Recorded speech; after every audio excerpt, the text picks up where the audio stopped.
ದಕ್ಷಿಣ ಕನ್ನಡ ಜಿಲ್ಲೆಯ ಅತ್ಯಂತ ಪ್ರಮುಖ ಹಾಗೂ ಪರಮ ಪಾವನ ಧಾರ್ಮಿಕ ಮತ್ತು ಐತಿಹಾಸಿಕ ಕೇಂದ್ರಗಳಲ್ಲಿ ಒಂದಾಗಿ ಶೋಭಿಸುತ್ತಿರುವ ಕಾವುಬೈಲು ಶ್ರೀ ಪಂಚಲಿಂಗೇಶ್ವರ ದೇವಸ್ಥಾನವು ವಿಟ್ಲ ಸಮೀಪದ ಕಂಕನಾಡಿ ಎಂಬ ಪುಣ್ಯಭೂಮಿಯಲ್ಲಿ ನೆಲೆಗೊಂಡಿದ್ದು, ತನ್ನ ಒಡಲಿನಲ್ಲಿ ಸಾವಿರಾರು ವರ್ಷಗಳ ಭವ್ಯ ಇತಿಹಾಸ, ರೋಮಾಂಚನಕಾರಿ ಪೌರಾಣಿಕ ಹಿನ್ನೆಲೆ ಹಾಗೂ ಅದ್ಭುತ ವಾಸ್ತುಶಿಲ್ಪದ ವೈಭವವನ್ನು ಅಡಗಿಸಿಕೊಂಡಿದೆ.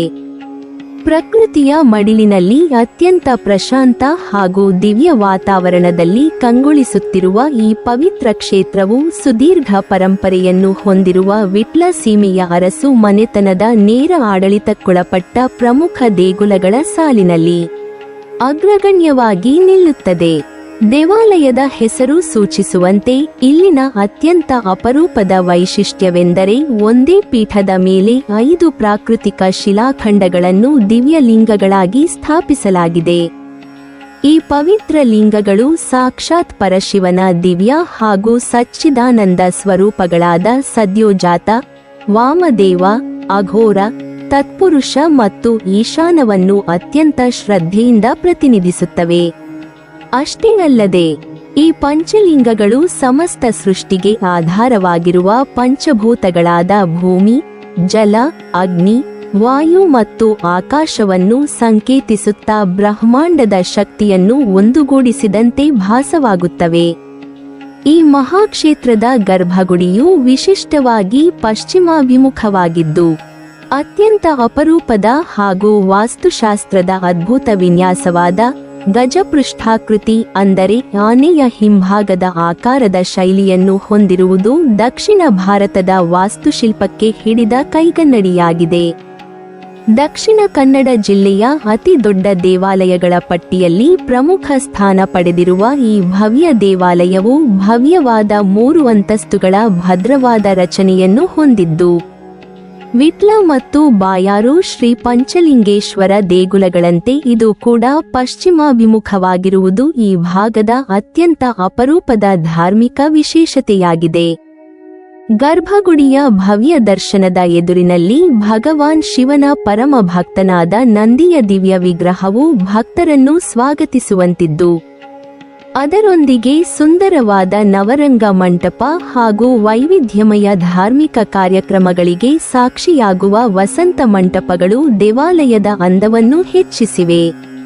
ಒಳಾಂಗಣದ ವಿಶಾಲವಾದ ಆವರಣದಲ್ಲಿ ದೇವತೆಗಳ ಸನ್ನಿಧಾನಗಳು ಕ್ರಮಬದ್ಧವಾಗಿ ಆಯೋಜನೆಗೊಂಡಿದ್ದು, ವಾಯುವ್ಯ ದಿಕ್ಕಿನಲ್ಲಿ ಪೂರ್ವಾಭಿಮುಖವಾಗಿ ಕುಂತೀಶ್ವರ ಗುಡಿಯು ನೆಲೆಗೊಂಡಿದೆ ಮತ್ತು ಅದರ ಮುಂಭಾಗದಲ್ಲಿ ಒಂದು ಪುಟ್ಟ ನಂದಿ ವಿಗ್ರಹವು ಶೋಭಿಸುತ್ತಿದೆ. ಹಾಗೆಯೇ ಈಶಾನ್ಯ ದಿಕ್ಕಿನಲ್ಲಿ ಧೌಮ್ಯೇಶ್ವರ ಗುಡಿ, ಆಗ್ನೇಯ ದಿಕ್ಕಿನಲ್ಲಿ ಭೈರವೇಶ್ವರ ಗುಡಿ, ದಕ್ಷಿಣ ದಿಕ್ಕಿನಲ್ಲಿ ಭಕ್ತರ ವಿಘ್ನ ನಿವಾರಕನಾದ ಗಣಪತಿಯ ಪೂರ್ವಾಭಿಮುಖ ಗುಡಿ ಮತ್ತು ನೈಋತ್ಯ ದಿಕ್ಕಿನಲ್ಲಿ ಪಶ್ಚಿಮಾಭಿಮುಖವಾಗಿ ಜಗನ್ಮಾತೆಯಾದ ಅಮ್ಮನವರ ಗುಡಿಗಳು ಸ್ಥಾಪಿತವಾಗಿದ್ದು, ಈ ಎಲ್ಲ ದೈವಿ ಸನ್ನಿಧಿಗಳಲ್ಲೂ ದಿನನಿತ್ಯ ಶ್ರದ್ಧಾಭಕ್ತಿಗಳಿಂದ ಪೂಜೆ ಹಾಗೂ ನೈವೇದ್ಯಗಳು ಸಾಂಗವಾಗಿ ನೆರವೇರುತ್ತಿರುತ್ತವೆ. ದೇವಾಲಯದ ಪ್ರಧಾನ ಆವರಣದಲ್ಲಿ ಆಕಾಶಕ್ಕೆ ಮುಖ ಮಾಡಿದಂತೆ ಗಂಭೀರವಾಗಿ ನಿಂತಿರುವ ಭವ್ಯವಾದ 66.2 ಅಡಿ ಎತ್ತರದ ದಿವ್ಯ ಧ್ವಜಸ್ತಂಭವು ಭಕ್ತರಲ್ಲಿ ಭಕ್ತಿಭಾವವನ್ನು ಜಾಗೃತಗೊಳಿಸಿದರೆ, ದೇಗುಲದ ಉತ್ತರ ಭಾಗದಲ್ಲಿ ಅತ್ಯಂತ ವಿಸ್ತಾರವಾಗಿ ಹರಡಿಕೊಂಡಿರುವ ಪವಿತ್ರವಾದ ಪಂಚಲಿಂಗ ಪುಷ್ಕರಣಿ ಎಂಬ ಕಲ್ಯಾಣಿಯು ಭಕ್ತರ ಪಾಪಕಳೆಯನ್ನು ತೊಳೆಯುವ ತೀರ್ಥಕ್ಷೇತ್ರವಾಗಿ ಕಂಗೊಳಿಸುತ್ತಿದೆ. ದೇವಾಲಯದ ಹೊರ ಆವರಣದಲ್ಲಿ ಪ್ರಕೃತಿ ಮತ್ತು ದೈವಿಕ ಶಕ್ತಿಗಳ ಆರಾಧನೆಗೆ ಪೂರಕವಾಗಿ ನಾಗದೇವರು, ರಕ್ತೇಶ್ವರಿ ಅಮ್ಮನವರು, ಶಕ್ತಿಶಾಲಿ ದೈವವಾದ ಗುಳಿಗ ಮತ್ತು ಬ್ರಹ್ಮರಾಕ್ಷಸ ಕಟ್ಟೆಗಳಿದ್ದು, ಇವುಗಳಿಗೆ ಕೂಡ ಕಾಲಕಾಲಕ್ಕೆ ತಕ್ಕಂತೆ ವಿಶೇಷ ಆರಾಧನೆಗಳು ಮತ್ತು ನೇಮೋತ್ಸವಗಳು ಜರುಗುತ್ತವೆ. ಈ ಮಹಾಕ್ಷೇತ್ರದ ಪೌರಾಣಿಕ ಮಹಿಮೆಯು ದ್ವಾಪರ ಯುಗದ ಮಹಾಭಾರತದ ಕಾಲಕ್ಕೆ ನಮ್ಮನ್ನು ಕರೆದೊಯ್ಯುತ್ತದೆ.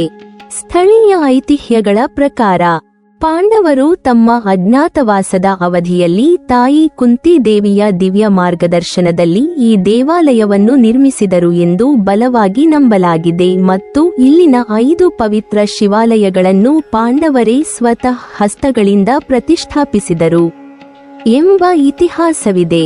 ಅಷ್ಟೇ ಅಲ್ಲದೆ ಮಹಾಭಾರತದ ಭೀಮಸೇನನು ಬಕಾಸುರನೆಂಬ ಕ್ರೂರ ರಾಕ್ಷಸನನ್ನು ಸಂಹರಿಸಿದ ಕಥೆಯು ಈ ಜಾಗಕ್ಕೆ ತಳುಕು ಹಾಕಿಕೊಂಡಿದೆ.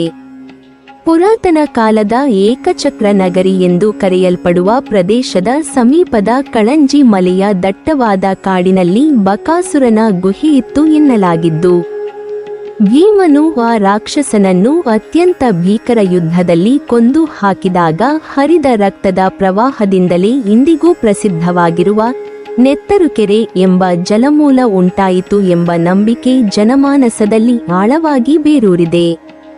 ಇತಿಹಾಸದ ಪುಟಗಳನ್ನು ತಿರುವಿ ನೋಡಿದಾಗ ಹಲವು ಶತಮಾನಗಳ ಸುದೀರ್ಘ ಮತ್ತು ಹೆಮ್ಮೆಯ ಇತಿಹಾಸವನ್ನು ಹೊಂದಿರುವ ಡೊಂಬಹೆಗಡಿ ಅರಸು ಮನೆತನದವರು ವಿಟ್ಲ ಸೀಮೆಯ ರಾಜರಾಗಿದ್ದು, ಅವರ ಆಳ್ವಿಕೆಯ ಕಾಲದಿಂದಲೂ ವಿಟ್ಲ ಮಹತೋಭಾರ ಶ್ರೀ ಪಂಚಲಿಂಗೇಶ್ವರ ದೇವಸ್ಥಾನದ ಎಲ್ಲ ಧಾರ್ಮಿಕ ವಿಧಿವಿಧಾನಗಳು ಅತ್ಯಂತ ಅನುಚಾನವಾಗಿ, ಶಿಸ್ತುಬದ್ಧವಾಗಿ ಮತ್ತು ಸಂಪ್ರದಾಯಬದ್ಧವಾಗಿ ನಡೆದುಕೊಂಡು ಬರುತ್ತಿವೆ.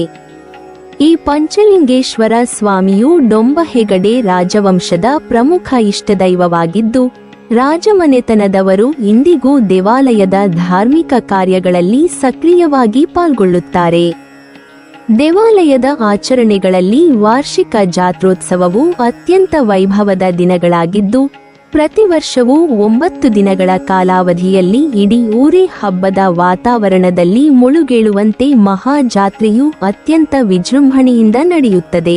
ಈ ವಿಶೇಷ ಜಾತ್ರೆಯ ಸಮಯದಲ್ಲಿ ವಿಟ್ಲದ ಅರಸರು ದೇವಸ್ಥಾನದ ಆವರಣದಲ್ಲಿರುವ ರಾಜಕಟ್ಟೆಯಲ್ಲಿ ಅಧಿಕೃತವಾಗಿ ಕುಳಿತುಕೊಳ್ಳುವ ಪ್ರಾಚೀನ ಪದ್ಧತಿಯು ರಾಜಪ್ರಭುತ್ವದ ನೆನಪುಗಳನ್ನು ಇಂದಿಗೂ ಜೀವಂತವಾಗಿರಿಸಿದೆ.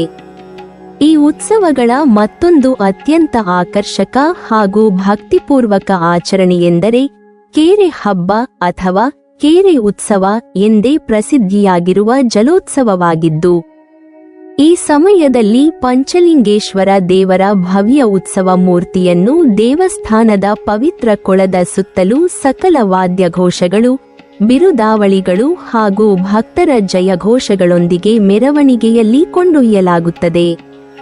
ಹೀಗೆ ಕಾವುಬೈಲು ಶ್ರೀ ಪಂಚಲಿಂಗೇಶ್ವರ ದೇವಸ್ಥಾನವು ದಕ್ಷಿಣ ಕನ್ನಡ ಜಿಲ್ಲೆಯ ಕರಾವಳಿ ಸಂಸ್ಕೃತಿಯ ಹೆಮ್ಮೆಯ ಪ್ರತೀಕವಾಗಿ ತನ್ನ ಅದ್ಭುತ ವಾಸ್ತುಶಿಲ್ಪದ ವಿನ್ಯಾಸದಿಂದ, ರೋಮಾಂಚನಕಾರಿ ಪೌರಾಣಿಕ ಕಥೆಗಳಿಂದ ಹಾಗೂ ಇಂದಿಗೂ ಚಾಲ್ತಿಯಲ್ಲಿರುವ ಭವ್ಯ ಸಾಂಸ್ಕೃತಿಕ ಮತ್ತು ಧಾರ್ಮಿಕ ಆಚರಣೆಗಳಿಂದಾಗಿ ದೇಶದ ನಾನಾ ಭಾಗಗಳಿಂದ ಸಾವಿರಾರು ಭಕ್ತಾದಿಗಳನ್ನು ಹಾಗೂ ಪ್ರವಾಸಿಗರನ್ನು ತನ್ನತ್ತ ಆಕರ್ಷಿಸುತ್ತಾ ಸಕಲರಿಗೂ ಶಾಂತಿ, ನೆಮ್ಮದಿ ಮತ್ತು ದೈವಿಕ ಅನುಗ್ರಹವನ್ನು ಕರುಣಿಸುವ ಜಾಗೃತ ಪುಣ್ಯಕ್ಷೇತ್ರವಾಗಿ ನಿರಂತರವಾಗಿ ಬೆಳಗುತ್ತಿದೆ.